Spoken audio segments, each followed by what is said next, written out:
Good evening, Richmond County, and welcome to your 2-year anniversary edition of Live at 5. I'm Matt Harrelson. The Richmond County Sheriff's Office has identified the body of a man found Tuesday behind the Dobbins Heights Community Center.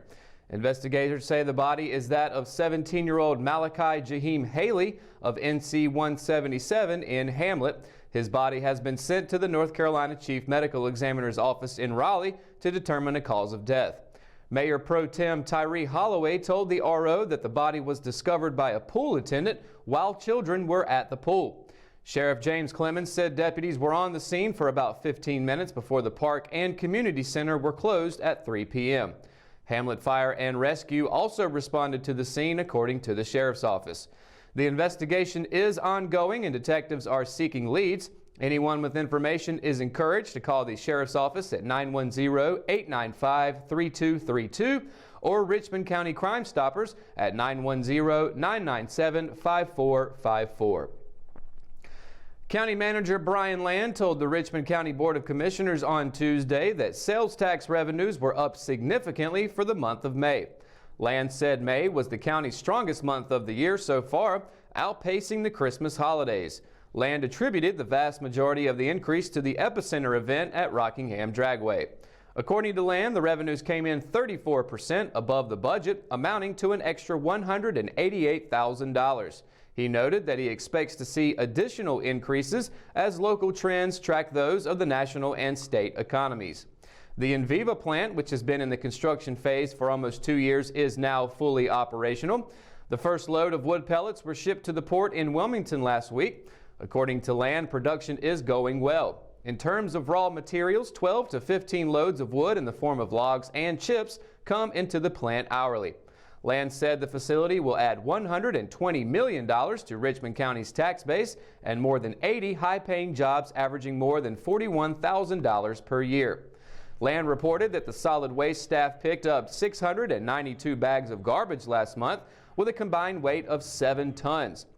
That's an increase from June when the county collected 564 bags of trash, which equals out to about 5 tons, and removed 47 tires along 24 roadways. There has been an increase in grassroots efforts of local residents to join the effort to clean up the roadways.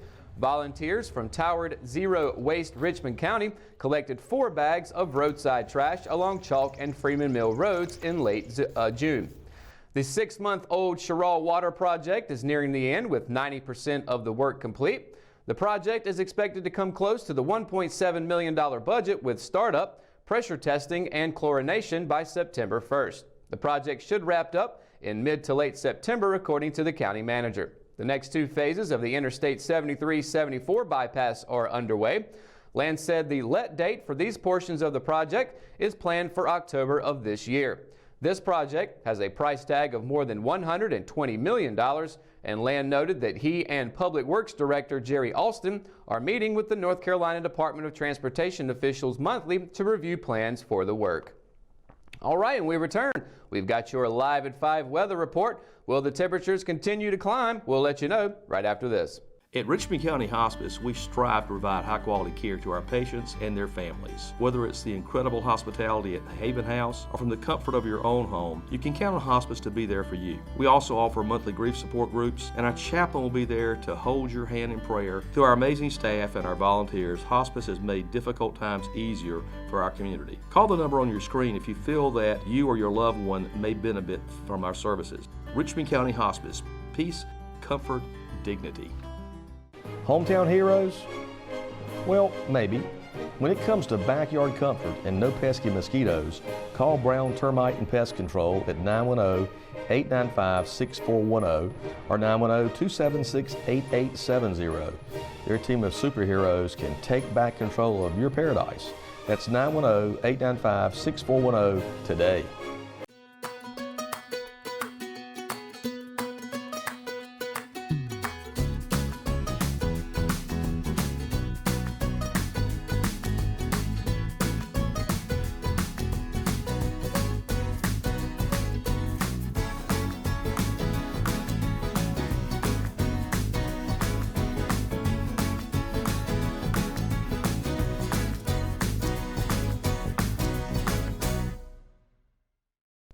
Your Line 5 weather report is brought to you today by Brown Termite and Pest Control. And take a look at our brand new graphic today. We're going to display here just on how the temperatures have been for today and what they'll be for tonight. So today it's been a high of 92. It's been feeling a lot hotter than that though, but it has been partly cloudy throughout the day today. But tonight we're expecting partly cloudy skies as well, with a low of 70. So it's going to cool off just a little bit for tonight, but I imagine it's still going to be a little bit humid, hot for you. But as we look at for tomorrow's temperatures, we got partly cloudy skies forever tomorrow in the Sand Hills region. We're going to start in Fayetteville with a high of 92 and a low of 72. Down in Robeson County, we've got a high of 93 and a low of 72.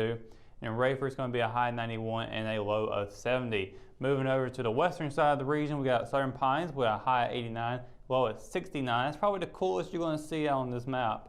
Laurinburg is going to be a high of 93 and a low of 71. Bennettsville is going to be a high of 92 and a low of 71. Right here in Rockingham, it's going to be a high of 92, low of 69. Ellerby, high of 90, low of 69. Wadesboro is going to be a high 92 and a low of 70. So you can see the trend there. Low 90s tomorrow is expected. So not a lot of difference from what we saw today. So whatever you did today to prepare yourself for the weather, you might want to do it again tomorrow. Take a look at the 7-day forecast. Once again, partly cloudy skies with a high 92, low of 69 for Thursday. Friday, we got all sunny skies for Friday with a high 92 and a low of 71. Saturday is going to be partly cloudy skies with a high 91 and a low of 70, followed by Sunday with more partly cloudy skies, high 92, low of 72. Monday, it's going to be our hottest day out of the forecast, be a high of 95 and a low of 74. Tuesday, we're going to get a little bit of break from the sun, possibly. It's only 30% chance of thunderstorms. It'll be a high 91 and a low of 73. Then Wednesday, it's going to be mostly cloudy skies with a high 92 and a low of 71. So temperatures have gotten back into the 90s again, but hopefully they'll be going down as we're getting closer to the fall season. We'll start seeing a little bit more drop in the temperatures, but they have definitely kind of jumped back up after last week. We had a bit of a break from the 90s, got mid to high 80s, but 90s are back in Richmond County. So keep your water around, keep your AC on, do what you got to do to keep yourself cool. That's going to do it for your Line 5 weather report. When we return, we've got more news on the way. It's right after this. Willow Tree Antiques and Gifts is an occasional shop located at 122 South Hancock Street in Rockingham. We are open the first weekend of each month, Thursday through Saturday. We strive to offer a unique selection of vintage, antique, handmade, and new goods. If you are looking for something out of the ordinary, then we're the place for you. Willow Tree Antiques and Gifts is passionate about helping you make your home or office space unique. We would love to see you during our next occasional shop dates. At Richmond Community College, we can prepare you for a high-skill, high-paying career in a variety of fields. We are always developing new courses and programs in response to the communities we serve. We offer day, evening, and online courses, and you can now complete 7 curricular programs entirely online, including our university transfer degree. At Richmond Community College, we believe in helping you prepare for a better life. Richmond Community College, local college, big impact. McNair Auto Sales is the place to buy your pre-owned car, truck, or van. To be the best, it takes big selection, friendly staff, and great pricing. We guarantee a no-hassle buying experience, and financing is available right on site. So come see us today. We're located at 1026 East Broad Avenue in Rockingham. And remember, with over 40 years of experience, you know McNair is the name you can trust. A woman is facing several criminal charges after allegedly breaking into an occupied home to assault an occupant. According to warrants, 21-year-old Korea Armani Burton of Steel Street broke into a home on Glenwood Avenue, which was occupied by 2 women and several other adults and children after 10 p.m. on July 28th. Burton is accused of assaulting one of the victims, causing a contusion on the left eye and an orbital fracture on the right eye. Warrants allege she also pushed another woman to the floor. She was arrested and charged with 1 felony count of first-degree burglary, assault inflicting serious bodily injury, and conspiracy, as well as 1 misdemeanor count of assault and battery. 8 of the 30 cadets who attended the annual Junior Police and Fire Academy received their certificates Tuesday at the beginning of the city's National Night Out event. The academy, which was held in June, gives kids an inside look at what police officers and firemen do every day and is a way for them to interact with officers in a non-enforcement way, according to Rockingham Police Chief Billy Kelly. The chief said that adding the Rockingham Fire Department to the academy 2 years ago has helped. He said the academy helps them to understand what those public servants do, whether or not they choose to go into one of those fields. Kelly added that it's a free activity to give kids something to do 1 week during the summer, quote, besides just sitting at home. The academy was only advertised online this year, which made for a smaller group. But Kelly said having half the number of cadets that have attended in recent years works better because they seem more interested and more willing to ask questions.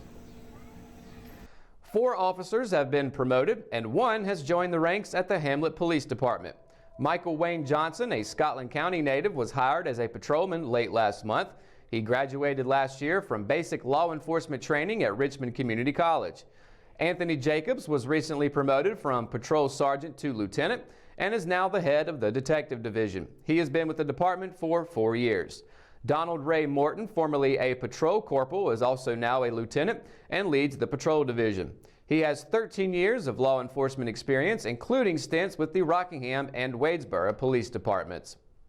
And that's going to do it for your 2-year anniversary edition of Live at 5. Of course, be sure to stay up to date on all the latest in Richmond County by going to richmondobserver.com or by downloading the free RO app for your mobile devices. For the Live at 5 crew, I'm Matt Harrelson. Thanks for watching and have a great night, Richmond County.